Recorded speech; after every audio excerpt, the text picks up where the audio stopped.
안녕하세요. 주식변수입니다. 주님들과 두산 에너빌리티에 대해서 좀 구체적으로 살펴보는 시간을 갖도록 하겠습니다.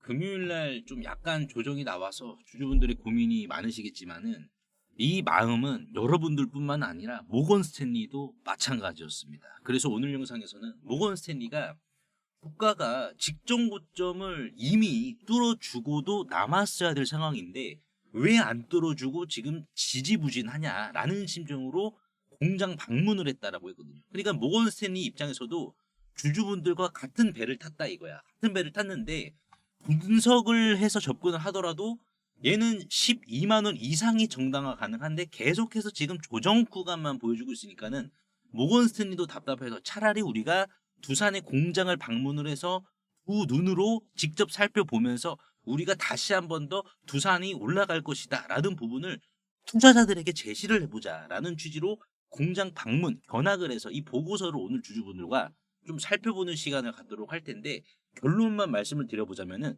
모건 스탠리는 이 공장 견학을 통해서 훨씬 더 확신을 얻었다. 이렇게 좀 강조의 말씀을 드리고 싶은데 왜 그러는지 주주분들과 하나하나 좀 살펴보는 시간을 갖도록 하겠고, 그리고 제가 이제 50만 원의 기적이라는 프로젝트를 시작을 하고 있습니다. 그래서 50만 원으로 정말 시작을 한 거고 이제 금요일 기준으로 이제 29일 차에 접어들었습니다. 그래서 조급해하지 않게 단순하게 하루 5% 수익을 챙겼더니 어느새 516만 원이 되어 있더라고요. 그래서 금요일 같은 경우에도 ABL 바이오를 1시 34분 18만 원 이하에서 사셔야 됩니다라고 제가 눌림목 구간을 문자로 남겨드렸어요. 1시 34분이 요 구간이 되겠죠. 이 음봉으로 떨어지는 요 구간. 그래서 효율적으로 5% 수익을 챙길 수가 있었습니다. 자, 그러면 월요일과 이번 주도 또 어떤 종목에서 어떤 기회가 나올지 봐야 되잖아요.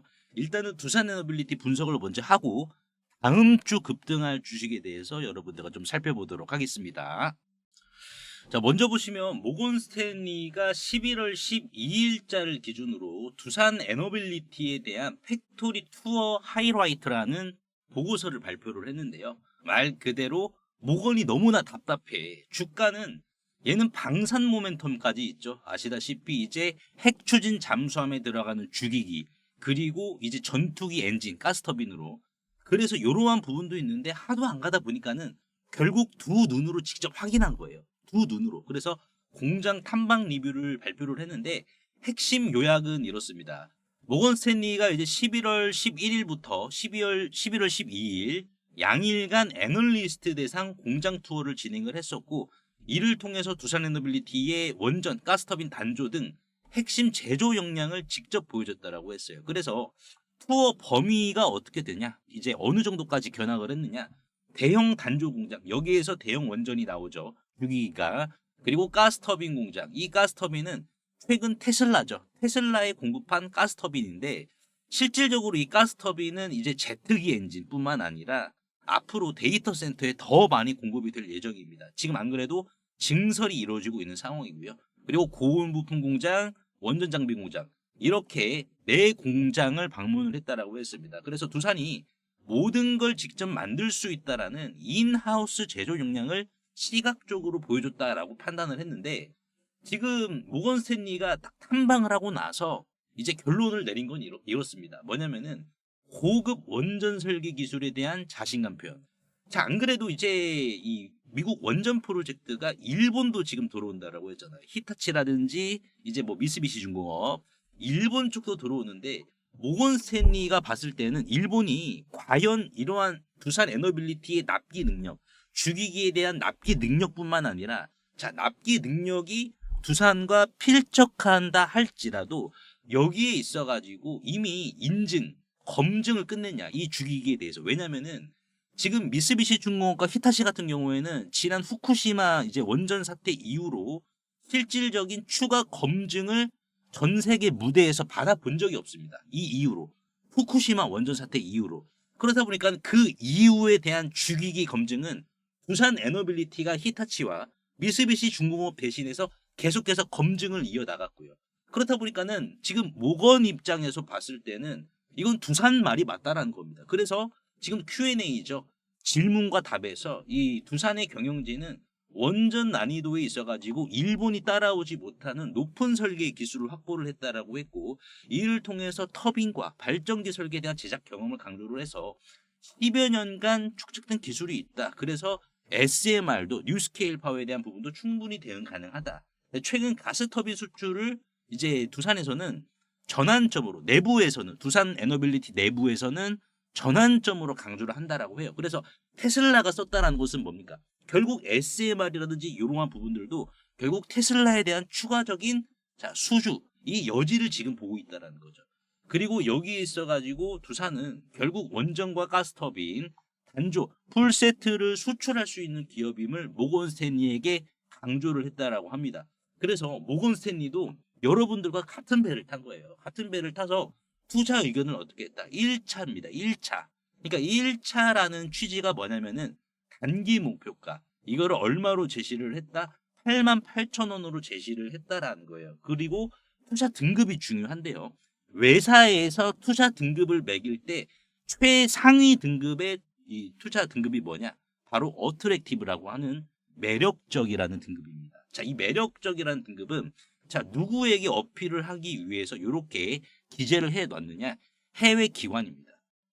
해외 기관. 그러니까 지금 모건 스탠리 입장에서는 어차피 국내 기관들이 두산을 좋게 보고 있는 거는 다 알 거란 말이에요. 다 아니까는 모건 입장에서도 야, 이 기업 이렇게나 매력적이다. 그러니까 들어와라. 그러니까 모건이라는 신빙성이죠.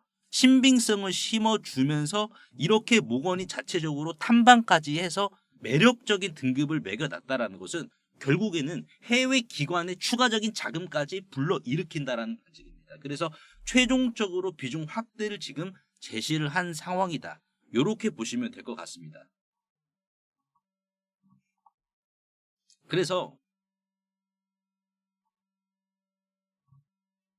그래서 지금은 잠깐 추가적인 도약을 하기 위한 일부 후퇴 구간이다라고 보시면 될 것 같고, 반도체의 저승사자라고 불렸던 이 모건 스탠리가 두산을 탐방하면서까지 투자 등급을 올렸다라는 것은 뭡니까? 우리들은 이제 모건 스탠리 등에 타면 된다라는 거예요. 간단하게 보시면 됩니다. 등에 타서 어차피 주가가 올라갈 일만 남았다 보니까는 앞으로 목표가가 지금 12만 원짜리 레포트가 나왔지만 뭐 14만 원, 15만 원. 왜냐면은 하나 에어로스페이스처럼 지금 전투기 엔진 자체를 미국에다가 수출을 한번 했거든요, 여러분들. 선수금 받아가지고. 그러니까 여기에 있어가지고 그 전투기 자체가 대량 생산이 또 이루어지면 어떻게 되겠습니까? 하나에어로스페이스가 이러한 주가 상승을 추가적으로 보여준 것처럼 두산 에너빌리티의 주가도 어떻게 된다? 결국에는 이 구간에서 추가적인 상승을 가파르게 보여줄 가능성이 높다. 이렇게 좀 강조의 말씀을 드려보도록 하겠습니다. 그래서 모건 스탠리도 아니, 당연히 급등해야 되는데 안 한다. 그래서 이 답답한 마음에 방문을 한 거다 보니까는 주주분들 이제는 모건의 등에 타서 안정적이고 넉넉한 이러한 흐름이 이어진다라고 보시면 될 것 같습니다. 그리고 제가 이제 서두에 말씀을 드렸던 이제 다음 주 급등할 주식 이 50만 원의 기적 프로젝트에서 제가 잠깐 좀 소개 말씀을 드려볼 테니까요. 집중해서 들어보시기 바라겠습니다. 50만 원의 기적은 100일간 운영이 되는데요. 저번 1기 때 한 달 앞두고 들어오신 분도 안정적으로 이렇게 수익을 챙겨 가셨는데 우리가 주식하면서 제일 고민되는 게 지금 사도 되나 이 고민이잖아요. 그래서 저는 이 고민을 지금은 기다리세요. 여기에서 진입하시면 됩니다. 이렇게 딱 필요한 말만 문자로 남겨드리고 있습니다. 위험은 적고 수익은 잘 나오는 자리. 혼자 하시면 힘들 수도 있고 스트레스를 받으실 수도 있는데 이렇게 자리를 잡아드리면 누구나 편하게 따라오실 수가 있습니다. 이 50만 원의 기적에서 제가 왜 하루 5%를 강조드리냐면요. 5% 수익이 별거 아닐 것 같아도 이게 복리로 쌓이기 시작하면 무서운 속도로 불어납니다. 예를 들어 지금 같은 흐름으로 하루 평균 5% 수익만 유지를 하면은 이 50만 원이요. 100일 이후에는 이런 식으로 6,574만 원으로 불어나게 됩니다. 하지만 이 50만 원의 기적은 잡초도 바로바로 뽑아준다라고 말씀드렸죠. 그래서 이런 식으로 잡초가 발생할 시 길게 보지 않고 바로바로 뽑아주는데 자, 이러한 손절을 또 감안을 하고 하루 수익률 3% 정도만 적용을 하더라도요, 100일 뒤에는 960만 원이 되게 됩니다. 그러면 나는 여기에서 460만 원은 빼고 500만 원으로 한번 굴려볼게 라고 하시면은 500만 원에 하루 3% 수익을 100일로 목적을 하게 될 경우, 이런 식으로 100일 뒤에는 9,600만 원이 되게 됩니다. 그래서 이 중에서 나는 절반은 쓰고 절반만 또 참여할게 라고 하면은 어떻게 될까요? 몇 억 단위로 불어나는 거예요. 조급해하지 않고 우리가 단순하게 하루 5%만 천천히 챙겨봐서 요런 수익을 한번 좀 가져가 보도록 하자고요. 그래서 나도 50만 원으로 이렇게 좀 키워보고 싶다, 또는 복리로 차근차근 좀 불리고 싶다, 안정적으로 불리고 싶다라고 하시는 분들은 구독, 좋아요 한 번씩만 눌러주시고 상단에 보이시는 제 개인 번호로 이적이라고 간단하게 문자 한 통만 보내주시면 됩니다. 문자가 번거로우신 분들은 더보기 창을 누르시면은 이런 식으로 간편 문자 보내기가 있습니다. 그래서 요거 한번 터치해 주시면은 바로 문자 보내실 수 있는데, 우리가 하루 5%죠. 정말 못하더라도 하루 3% 수익으로, 자, 이런 수익 안정적으로 만들어 가보도록 하자고요. 그리고 2차 상법 개정안이 최종 통과를 한 상황에서 이제 우리는 하반기 그 어느 주식보다 이 자사주를 과하게 보유하고 있는 기업에 주목을 좀 해야 되는데요. 여기에서 이제 우리가 하반기 주식 농사를 끝낼 수 있다, 이렇게 좀 강조의 말씀을 드리고 싶은데, 보시면은 지금 상법 개정에 자사주 활용 제한이라는 게 있죠. 즉 자사주를 마치 대주주의 지분인 것 마냥 활용하지 말고 이제는 정해진 기간 내에 불을 태워버려라, 소각을 하라라고 지금 이 상법 개정에서 명시를 했는데요.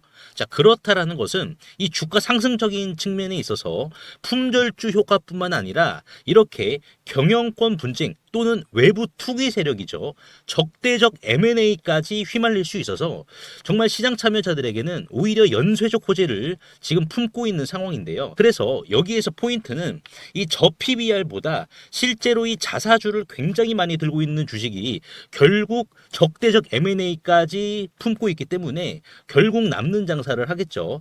그래서 보시면 일반적으로 이렇게 자사주를 많이 들고 있는 주식들이 자 있겠지만은, 여기에서 제가 하나 더 발굴을 했는데 바로 자 방산 로보틱스 관련 주식입니다.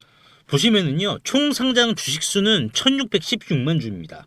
하지만 자사주 비율을 한번 좀 보시게 되면은 46.23%, 747만 주입니다. 신영증권의 50%보다 약간 좀 적긴 하지만 그래도 적은 수준은 아니죠. 이거를 다 불태워 버려야 된다는 거예요. 그러면 이게 지금 747만 주니까는 총 상장 주식 수인 1616만 주에서 요거를 빼주면은 이제 869만 주가 총 상장 주식 수인데, 이거 지금 대주주 비율도 5% 미만밖에 안 되거든요.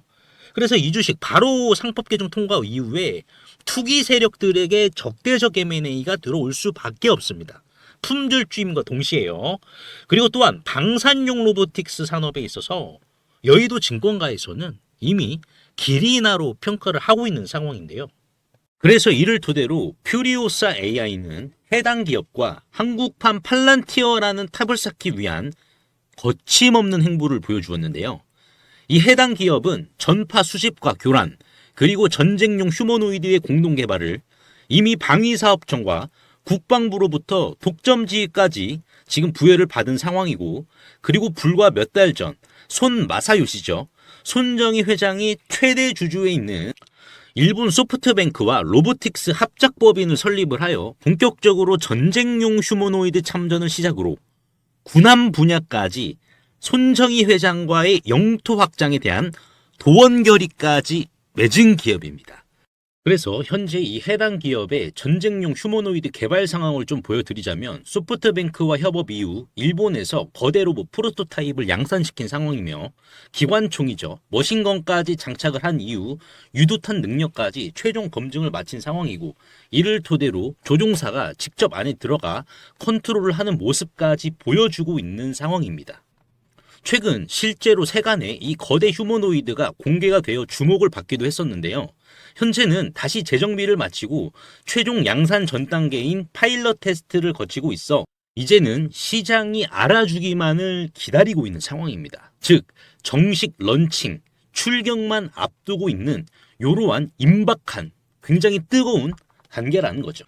그래서 실제로 차트를 좀 보시면은 주당 1,000원 미만인데 외국인들과 기관들도 상법 개정 통과로 이 자사주를 불태워 버리니까 기업의 가치와 맞물려서 어디까지 상승할지 도무지 예측이 안 되는 주식이다라는 것을 지금 수급과 차트를 통해서 보여주고 있거든요.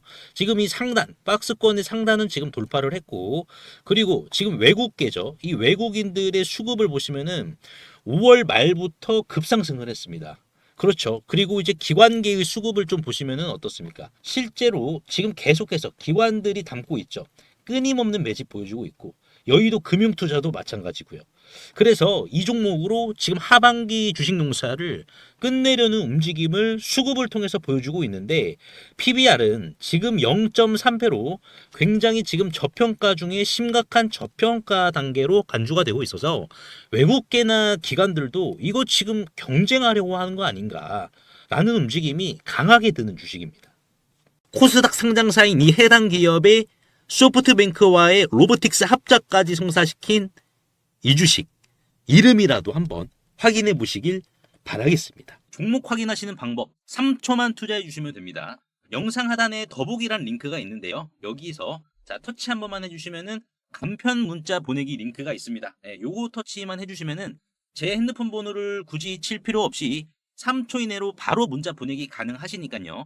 한 분 한 분 확인 후에 해당 종목의 이름이 무엇인지에 대해서 공유를 해드리도록 할 텐데요.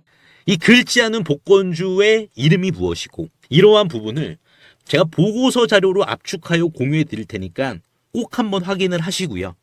100% 무료이기 때문에 부담 없이 확인을 하셔서 이 긁지 않은 복권주로 여러분들의 큰 부를 만들어 가시길 바라겠습니다.